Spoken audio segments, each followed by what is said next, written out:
Jésus part donc avec Jaïr pour aller voir la petite fille et la guérir. Et alors qu'il y avait urgence, voilà qu'advient un contretemps que Jésus ne peut ignorer. Il s'en occupe donc. Et toute la grandeur du récit est dans l'articulation entre ces deux histoires de guérison, dont l'une est prise en sandwich dans l'autre, créant une tension dramatique, car le temps presse, et pendant que Jésus est retenu par la femme atteinte d'une perte de sang, l'autre jeune femme, bien plus jeune, est en train de mourir. Et plus le temps passe, plus Jésus risque d'arriver trop tard dans la maison de Jaïr. Et c'est en effet ce qui se produit. Des gens arrivent pour annoncer que tout est fini, la foi n'a servi à rien, la petite fille est morte. C'est à Jaïr que les gens s'adressent, mais c'est Jésus qui répond. Jésus a surpris leurs paroles, il est très attentif, à l'écoute, et de la volonté de son Père, qui veut sans conteste, la suite le prouvera, que sa gloire éclate aux yeux des hommes par le grand signe qu'il va accomplir. Donc il est très attentif, et à la volonté de son Père, et aux hommes, à leurs souffrances, à leurs attentes. Jésus s'adresse directement à Jaïr. « Sois sans crainte ». Cette petite phrase résonne très fortement chez le chef de la synagogue. Dans l'Ancien Testament, Dieu n'arrête pas de dire cela. « N'ayez pas peur, sois sans crainte ». Le souhait de Dieu est que nous vivions non dans la crainte, mais dans la confiance, et surtout la confiance en lui, qui est le maître de la vie et de la mort. Jésus se sépare alors de la foule et ne prend avec lui que quelques proches, les 3 apôtres, qu'il entraîne avec lui dans tous les moments exceptionnels, comme par exemple la transfiguration ou l'agonie. Il fait preuve de prudence en agissant ainsi, car s'il avait relevé la fille de Jaïr en présence de toute cette foule, cela aurait été l'émeute. La maison du chef de synagogue est en deuil, et Jésus aperçoit le tumulte. L'emploi du verbe « apercevoir » est assez curieux ici. Il entre dans la maison et avant même d'avoir vu la petite fille, il affirme une chose complètement folle. Elle n'est pas morte, elle dort. Imaginons-nous un instant à la place de cette famille, de ce père ou de l'un des voisins. Tout de même, elle est morte, c'est sûr. Que nous dit cet homme? Il est fou. Ces gens n'ont pas la foi de Jaïr. Ils n'ont pas confiance. Jaïr, lui, a dit sa foi tout à l'heure.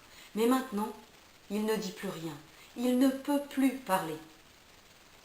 Jésus va jusqu'à la jeune fille, tout comme il vient jusqu'à nous lorsque nous en avons besoin.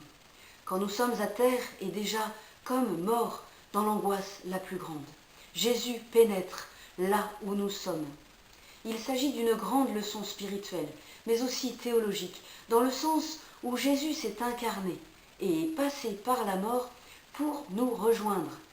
Nous étions mal, nous avions besoin d'être sauvés et il nous a rejoints là où nous étions pour nous conduire à la vraie vie, à sa suite. Jésus a un geste et une parole. Les choses sont toujours très simples, très concrètes avec le Christ. Il prend la main de la jeune fille, comme pour l'aider à se lever, et il s'adresse à elle, en hébreu. « Jeune fille, lève-toi ». Et la jeune fille se lève aussitôt. Marc aime bien ce mot.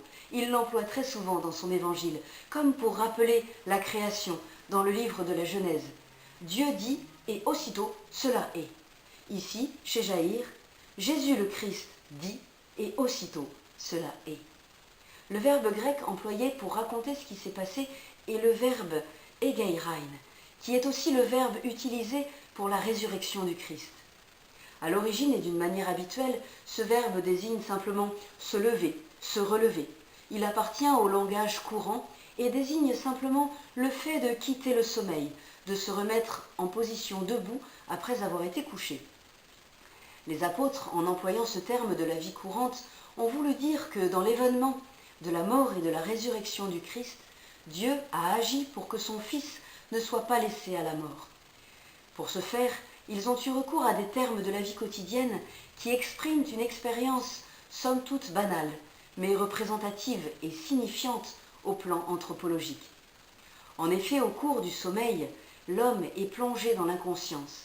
Il n'est plus à soi-même comme il n'est plus au monde extérieur. Lorsqu'on dort, on est comme mort. 3 jours après sa mort, Jésus s'est donc réveillé, ou plus exactement, a été réveillé d'entre les morts.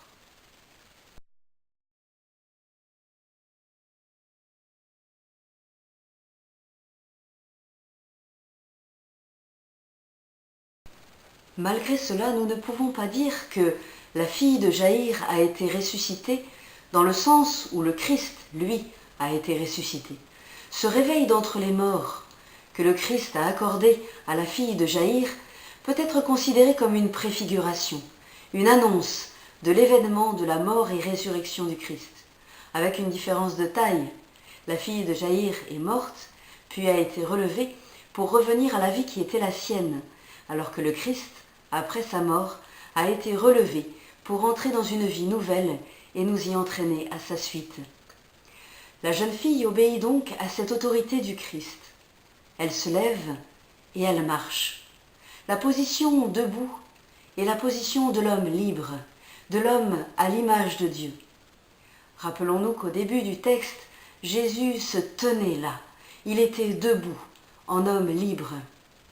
Jaïr et sa fille, par contre, n'étaient plus debout.